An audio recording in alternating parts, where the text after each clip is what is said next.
जय हिंद, जय भारत, जय संविधान। मैं Rita Kumari diamond classes channel में आप सभी का स्वागत है। आज मैं आपके लिए 44 प्रश्न लेकर आई हूँ विराम चिन्हों से संबंधित, जो आपके लिए बहुत महत्वपूर्ण होंगे। और उत्तर प्रदेश की परीक्षा में 2 नंबर के चिन्ह पूछे जाते हैं। आप इन प्रश्नों को देखकर आपका चिन्हों से सारा डर खत्म हो जाएगा और 2 नंबर आपके पक्के हो जाएंगे। अब चलो देखते हैं कि ये प्रश्न क्या है। बच्चों, ये हमारे विराम चिन्ह से संबंधित प्रश्न है। सबसे पहले चलते हैं प्रश्न नंबर 1। अल्प विराम चिन्ह इनमें से कौन सा है? अल्प विराम चिन्ह ए योजक चिन्ह, ब प्रश्नवाचक चिन्ह, स अल्प विराम चिन्ह और द विस्मयदी बोधक चिन्ह। तो इसका सही उत्तर है स। अब प्रश्न नंबर 2। अर्धविराम चिन्ह इनमें से कौन सा है? अर्धविराम, ये अल्प विराम था, ये है अर्धविराम। अब ये है पूर्ण विराम, ब निर्देशक चिन्ह, स अल्प विराम चिन्ह और द प्रश्नवाचक चिन्ह। तो इसका सही जवाब है स, ये अर्धविराम चिन्ह है। अब प्रश्न नंबर 3। पूर्ण विराम चिन्ह इनमें से कौन सा है? पूर्ण विराम, ये लोप सूचक हमारा ए, ब तारक और स पूर्ण विराम, द निर्देशक चिन्ह। तो इसका भी उत्तर है स, ये हमारा पूर्ण विराम चिन्ह होता है। अब हम चलते हैं प्रश्नवाचक चिन्ह इनमें से कौन सा है? प्रश्नवाचक चिन्ह सभी समझ गए होंगे किसकी बात हो रही है? प्रश्नवाचक चिन्ह की। ये हमारा योजक चिन्ह है, ब ये हमारा निर्देशक चिन्ह है, स ये हमारा प्रश्नवाचक चिन्ह है, द ये हमारा विस्मयदी बोधक चिन्ह है। इसका सही उत्तर है स, ये हमारा प्रश्नवाचक चिन्ह है। अब विस्मयदी बोधक चिन्ह इनमें से कौन सा है? विस्मयदी बोधक चिन्ह, ये हमारा अल्प विराम है, ये हमारा संक्षेप है, ये हमारा विस्मयदी बोधक है और ये कोष्टक है द। तो इसका सही जवाब है स, विस्मयदी बोधक, ये हमारा विस्मयदी बोधक चिन्ह है। अब चलते हैं योजक चिन्ह इनमें से कौन सा है? योजक चिन्ह, अब ये हमारा ए निर्देशक चिन्ह, ब पूर्ण विराम, स अल्प विराम और द योजक चिन्ह। तो देखो बच्चों, ये योजक चिन्ह और निर्देशक चिन्ह दोनों समान होते हैं। योजक छोटा होता है और निर्देशक बड़ा रहता है। तो योजक चिन्ह हमारा ये है द, इसका सही जवाब ये। अब है प्रश्न नंबर 7 पे चलते हैं। निर्देशक चिन्ह इनमें से कौन सा है? अब आपको मैंने अभी ऊपर ही बताया है, निर्देशक चिन्ह योजक चिन्ह से थोड़ा बड़ा होता है। अब देखो इनमें चलते हैं। ए योजक चिन्ह, ये अर्धविराम चिन्ह, स पूर्ण विराम चिन्ह और द ये हमारा निर्देशक चिन्ह। तो इसका सही जवाब ये द। अब प्रश्न नंबर 8 पे चलते हैं। विवरण चिन्ह इनमें से कौन सा है? विवरण चिन्ह देखो, ये योजक चिन्ह है हमारा, ये अल्प विराम है, स ये हमारा अर्धविराम है और ये हमारा विवरण चिन्ह है। ये होता है हमारा निर्देशक चिन्ह की तरह रहता है और इसमें ये बिंदी लगी रहती है। तो ये हमारा विवरण चिन्ह है, इसका सही द। अब उद्धरण चिन्ह, उद्धरण चिन्ह देखते हैं। उद्धरण चिन्ह इनमें से कौन सा है? उद्धरण चिन्ह, ये हमारा लाघव चिन्ह है या संक्षेप चिन्ह भी बोलते हैं इसको। ये हमारा लोप सूचक चिन्ह है, ये हमारा तारक सूचक है, ये द ये हमारा है उद्धरण चिन्ह। ठीक है, यही हमारा सही जवाब है उद्धरण चिन्ह। अब कोष्टक चिन्ह इनमें से कौन सा है? कोष्टक, ध्यान दें प्यारे बच्चों, ध्यान से देखते रहें। ये हमारा पूर्ण विराम है ए, ब हमारा निर्देशक चिन्ह है, स हमारा कोष्टक है और द हमारा योजक चिन्ह है। तो इसका सही उत्तर है स, ये कोष्टक है। अब चलते हैं संक्षेप और लाघव चिन्ह। संक्षेप और लाघव चिन्ह इनमें से कौन सा है? तो अब देखो, ये हमारा हंस पद चिन्ह है, ये निर्देशक चिन्ह है, ये प्रश्नवाचक चिन्ह है और ये हमारा संक्षेप या लाघव चिन्ह है। तो ये बिंदी भी आ जाती है, इसमें घबराना नहीं है, और या ये जीरो भी बनी ऐसी रहती है। तो इन्हीं दोनों को हम कोई सा भी हो लाघव चिन्ह बोलते हैं। ठीक है, तो इसका सही है द, लाघव चिन्ह। हंसपद चिन्ह इनमें से कौन सा है? हंसपद चिन्ह इनमें से कौन सा है? अब देखो, ये हमारा योजक चिन्ह है ए, ब हमारा अल्प विराम, ये हमारा हंसपद चिन्ह और ये हमारा समता सूचक चिन्ह। तो इसका सही है स, ये हंसपद चिन्ह होता है। अब लोप सूचक चिन्ह इनमें से कौन सा है? लोप सूचक, ये हमारा विवरण चिन्ह है, ये योजक चिन्ह है, ये निर्देशक चिन्ह है और ये हमारा लोप सूचक चिन्ह है। तो इसका सही है द। प्यारे बच्चों, इसका सही जवाब होगा द।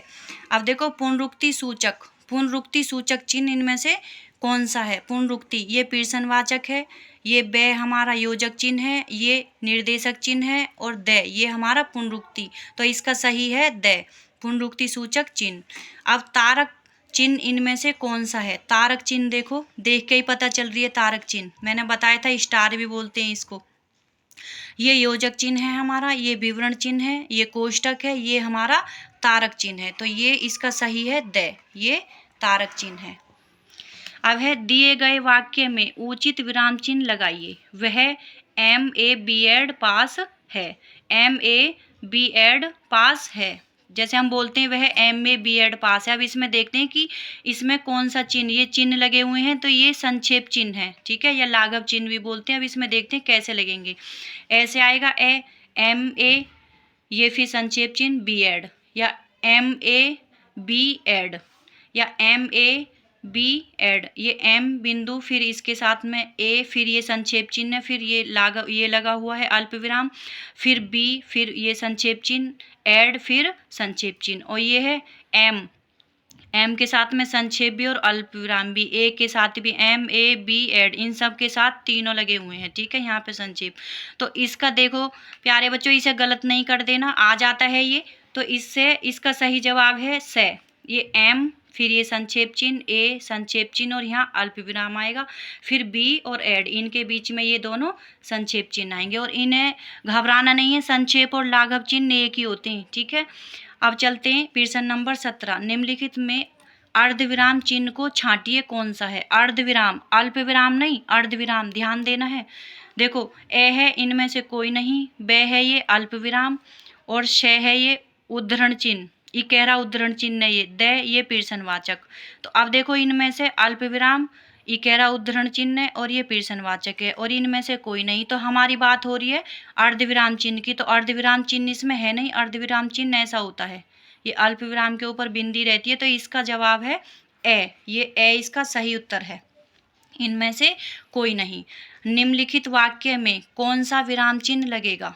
किसने मिठाई खाई, इसे ध्यान से देखें, किसने मिठाई खाई, तो ये क्या हो रहा है, इसमें क्या हो रहा है, ये प्रश्न पूछ रहा है। तो अब इसका देखो कौन सा आएगा चिन्ह, ये विस्मय बोधक चिन्ह है, ये अल्प विराम है, ये प्रश्नवाचक है, ये पूर्ण विराम है। तो इसमें क्या आएगा, प्रश्नवाचक, इसका सही है से।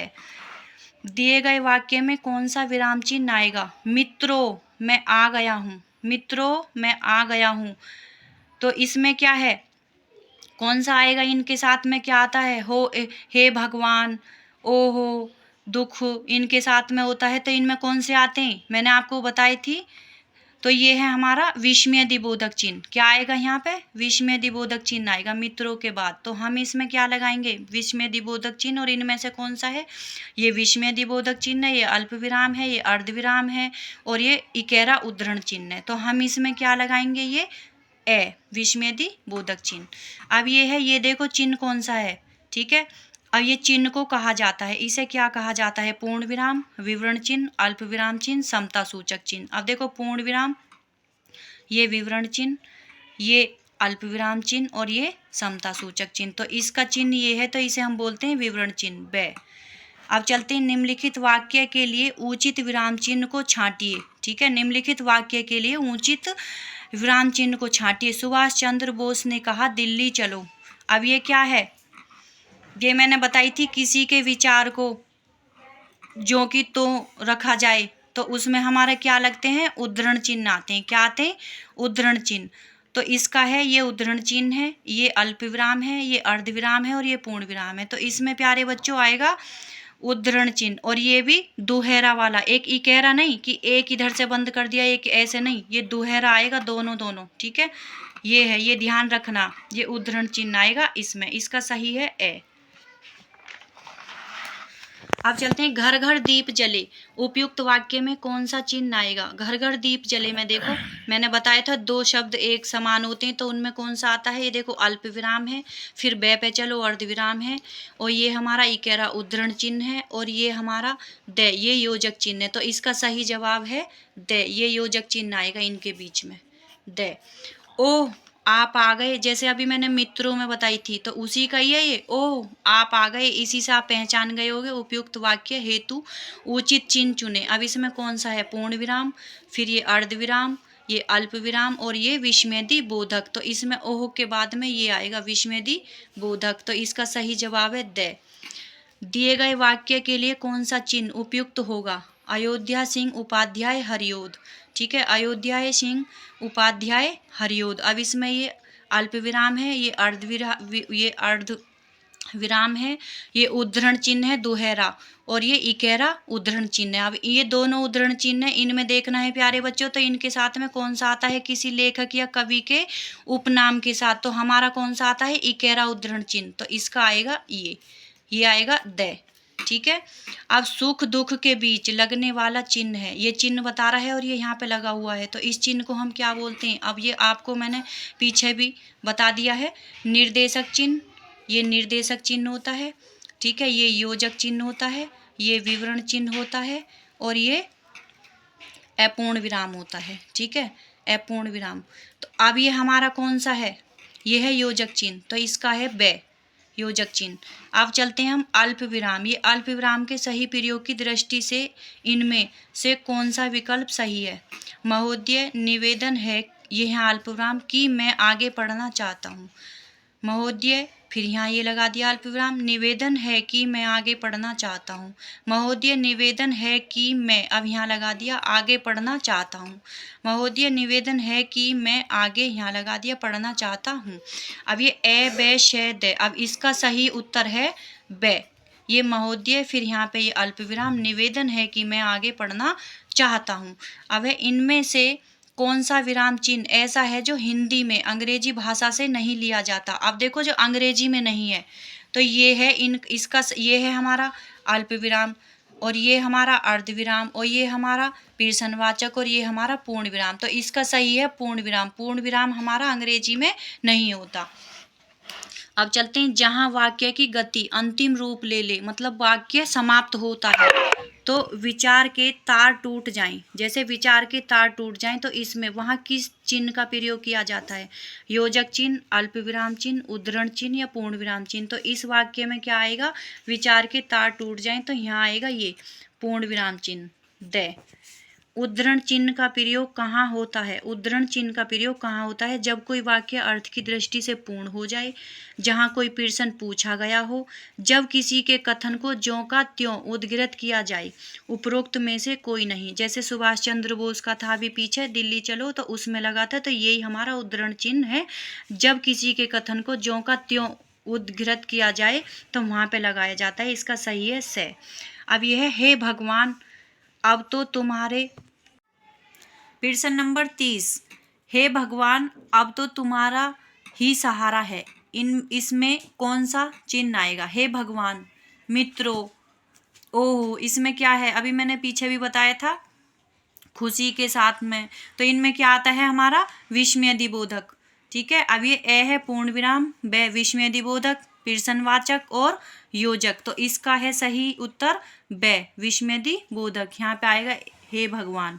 ठीक है, तुम कहाँ गए थे, इस वाक्य में कौन सा चिन्ह आएगा, तुम कहाँ गए थे। इसे ध्यान से देखो, इसमें क्या हो रहा है, प्रश्न पूछा जा रहा है, तुम कहाँ गए थे, इस वाक्य में कौन सा चिन्ह आएगा, अल्प विराम चिन्ह, योजक चिन्ह, उद्धरण चिन्ह, प्रश्नवाचक चिन्ह। तो इसका सही उत्तर है प्रश्नवाचक चिन्ह द। विराम का अर्थ क्या है, विराम का क्या अर्थ है, मतलब रुकना और चलना, रुकना या ठहरना, धीरे धीरे चलना, इनमें से कोई नहीं। तो विराम का क्या अर्थ है, रुकना या ठहरना, तो इसका सही है ब। प्रश्न नंबर 33, जब किसी वाक्य में दो से अधिक समान पद एक साथ होते हैं तो उनके बीच में कौन सा चिन्ह आता है। ये हमारा अर्धविराम, अल्प विराम, प्रश्नवाचक या योजक चिन्ह। तो उसमें हमारे क्या आता है, योजक चिन्ह। तो इसका सही है द। यदि वाक्य का प्रारंभ हाँ, नहीं, अच्छा, बस आदि अव्ययों से हुआ हो, ये क्या है, अव्यय हैं, ये अव्ययों से हुआ हो, तो इनके बाद किस चिन्ह का प्रयोग किया जाता है, अर्धविराम का, योजक चिन्ह का, अल्प विराम का या प्रश्नवाचक। तो इनके बाद में क्या होता है, अल्प विराम का। इसका सही है से।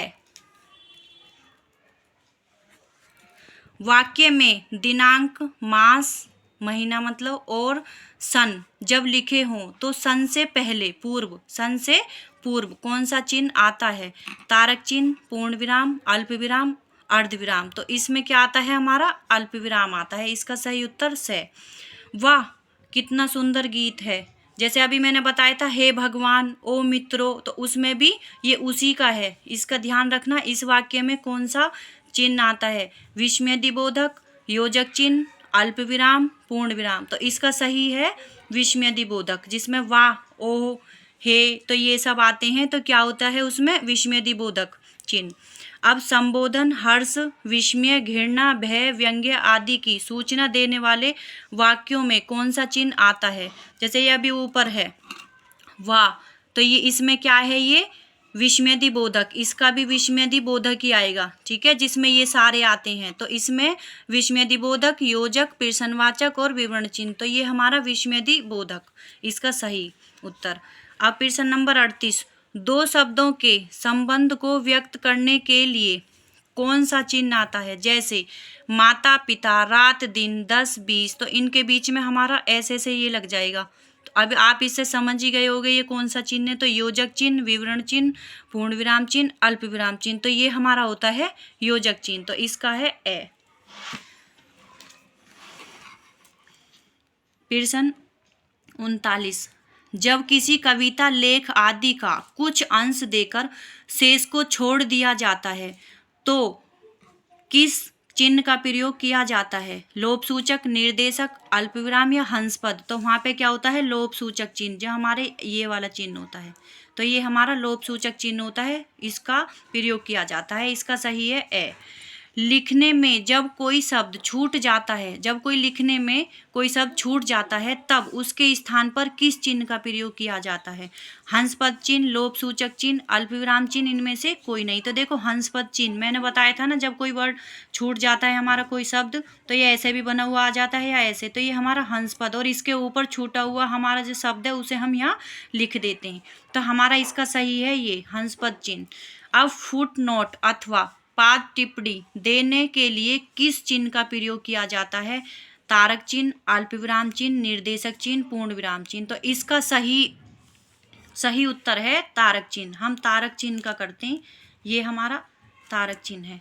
जहां ऊपर लिखे गए अंश को नीचे की पंक्ति में यथागत दोहराया गया हो दोबारा से, तो वहां पर कौन सा चिन्ह आता है? जैसे मैंने अभी बताया था आपको, जब दोबारा हम उसे लिखते हैं बार बार, जैसे श्रीमान राकेश कुमार, श्रीमान राजेश, ऐसे तो श्रीमान बार बार न लिख के हम उसकी जगह ऐसे से लिखते रहते हैं। तो ये हमारा पुनरुक्ति चिन्ह होता है। इसे क्या बोलते हैं? पुनरुक्ति चिन्ह। तो ये आता है। अब देखो ये पुनरुक्ति चिन्ह है, ये अल्पविराम है, ये अर्धविराम है, ये उद्धरण चिन्ह है। तो इसमें आएगा पुनरुक्ति चिन्ह, ठीक है।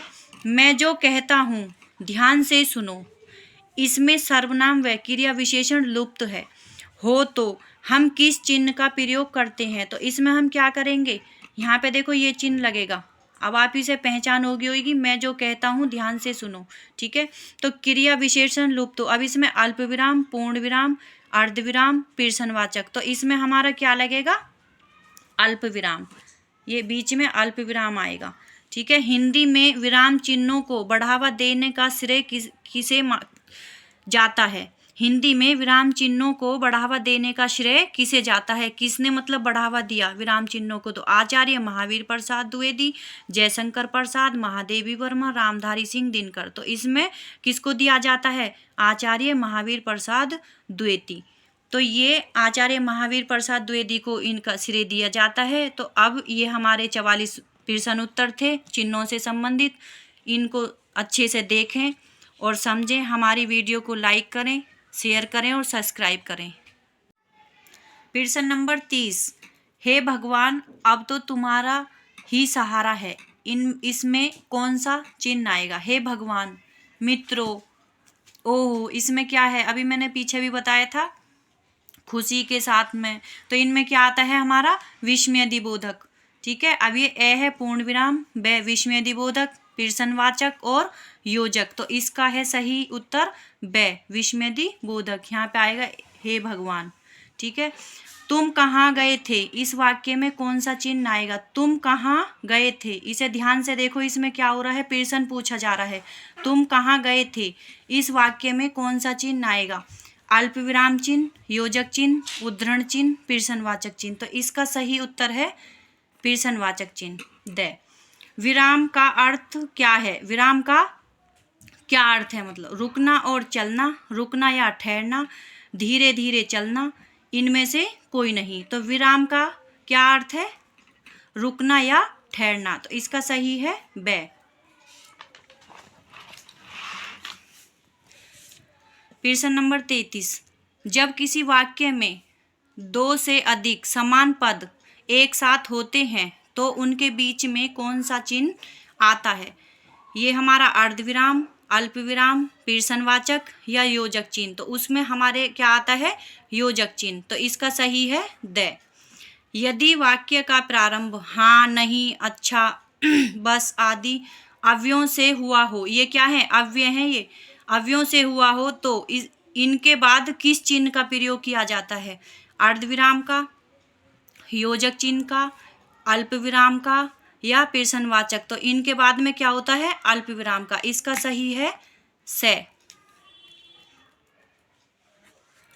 वाक्य में दिनांक, मास, महीना मतलब और सन जब लिखे हों तो सन से पहले पूर्व, सन से पूर्व कौन सा चिन्ह आता है? तारक चिन्ह, पूर्ण विराम, अल्पविराम, अर्धविराम। तो इसमें क्या आता है? हमारा अल्पविराम आता है। इसका सही उत्तर से। वाह कितना सुंदर गीत है। जैसे अभी मैंने बताया था हे भगवान, ओ मित्रों, तो उसमें भी ये उसी का है। इसका ध्यान रखना। इस वाक्य में कौन सा चिन्ह आता है? विस्मयदिबोधक, योजक चिन्ह, अल्पविराम, पूर्ण विराम। तो इसका सही है विस्मयदिबोधक, जिसमें वाह, ओ, हे, तो ये सब आते हैं। तो क्या होता है उसमें? विस्मयदिबोधक चिन्ह। अब संबोधन, हर्ष, विस्मय, घृणा, भय, व्यंग्य आदि की सूचना देने वाले वाक्यों में कौन सा चिन्ह आता है? जैसे ये अभी ऊपर है वाह, तो ये इसमें क्या है? ये विस्मयदिबोधक। इसका भी विस्मयदिबोधक ही आएगा, ठीक है, जिसमें ये सारे आते हैं। तो इसमें विस्मयदिबोधक, योजक, प्रश्नवाचक और विवरण चिन्ह। तो ये हमारा विस्मयदिबोधक, इसका सही उत्तर। अब प्रश्न नंबर 38, दो शब्दों के संबंध को व्यक्त करने के लिए कौन सा चिन्ह आता है? जैसे माता, पिता, रात, दिन, 10, 20। तो इनके बीच में हमारा ऐसे से ये लग जाएगा। तो अब आप इससे समझ ही गए होंगे ये कौन सा चिन्ह है। तो योजक चिन्ह, विवरण चिन्ह, पूर्ण विराम चिन्ह, अल्पविराम चिन्ह। तो ये हमारा होता है योजक चिन्ह। तो इसका है ए। प्रश्न 39, जब किसी कविता, लेख आदि का कुछ अंश देकर शेष को छोड़ दिया जाता है तो किस चिन्ह का प्रयोग किया जाता है? लोभ सूचक, निर्देशक, अल्पविराम या हंसपद। तो वहाँ पे क्या होता है? लोभ सूचक चिन्ह, जो हमारे ये वाला चिन्ह होता है। तो ये हमारा लोभ सूचक चिन्ह होता है, इसका प्रयोग किया जाता है। इसका सही है ए। लिखने में जब कोई शब्द छूट जाता है, जब कोई लिखने में कोई शब्द छूट जाता है तब उसके स्थान पर किस चिन्ह का प्रयोग किया जाता है? हंसपद चिन्ह, लोभ सूचक चिन्ह, अल्पविराम चिन्ह, इनमें से कोई नहीं। तो देखो हंसपद चिन्ह मैंने बताया था ना, जब कोई वर्ड छूट जाता है हमारा कोई शब्द तो ये ऐसे भी बना हुआ आ जाता है या ऐसे। तो ये हमारा हंसपद, और इसके ऊपर छूटा हुआ हमारा जो शब्द है उसे हम यहाँ लिख देते हैं। तो हमारा इसका सही है ये हंसपद चिन्ह। अब फुट नोट अथवा पाद टिप्पणी देने के लिए किस चिन्ह का प्रयोग किया जाता है? तारक चिन्ह, अल्पविराम चिन्ह, निर्देशक चिन्ह, पूर्ण विराम चिन्ह। तो इसका सही उत्तर है तारक चिन्ह। हम तारक चिन्ह का करते हैं, ये हमारा तारक चिन्ह है। जहां ऊपर लिखे गए अंश को नीचे की पंक्ति में यथागत दोहराया गया हो दोबारा से, तो वहां पर कौन सा चिन्ह आता है? जैसे मैंने अभी बताया था आपको, जब दोबारा हम उसे लिखते हैं बार बार, जैसे श्रीमान राकेश कुमार, श्रीमान राजेश, ऐसे तो श्रीमान बार बार न लिख के हम उसकी जगह ऐसे से लिखते रहते हैं। तो ये हमारा पुनरुक्ति चिन्ह होता है। इसे क्या बोलते हैं? पुनरुक्ति चिन्ह। तो ये आता है। अब देखो ये पुनरुक्ति चिन्ह है, ये अल्पविराम है, ये अर्धविराम है, ये उद्धरण चिन्ह है। तो इसमें आएगा पुनरुक्ति चिन्ह, ठीक है। मैं जो कहता हूँ ध्यान से सुनो, इसमें सर्वनाम व क्रिया विशेषण लुप्त है हो तो हम किस चिन्ह का प्रयोग करते हैं? तो इसमें हम क्या करेंगे? यहाँ पे देखो ये चिन्ह लगेगा। अब आप इसे पहचान होगी, मैं जो कहता हूँ ध्यान से सुनो, ठीक है। तो क्रिया विशेषण लुप्त, तो अब इसमें अल्पविराम, पूर्ण विराम, अर्धविराम, प्रश्नवाचक। तो इसमें हमारा क्या लगेगा? अल्पविराम। ये बीच में अल्पविराम आएगा, ठीक है। हिंदी में विराम चिन्हों को बढ़ावा देने का श्रेय किसे जाता है? हिंदी में विराम चिन्हों को बढ़ावा देने का श्रेय किसे जाता है? किसने मतलब बढ़ावा दिया विराम चिन्हों को? तो आचार्य महावीर प्रसाद द्विवेदी, जयशंकर प्रसाद, महादेवी वर्मा, रामधारी सिंह दिनकर। तो इसमें किसको दिया जाता है? आचार्य महावीर प्रसाद द्विवेदी। तो ये आचार्य महावीर प्रसाद द्विवेदी को इनका श्रेय दिया जाता है। तो अब ये हमारे 44 प्रश्न उत्तर थे चिन्हों से संबंधित। इनको अच्छे से देखें और समझें। हमारी वीडियो को लाइक करें, शेयर करें और सब्सक्राइब करें।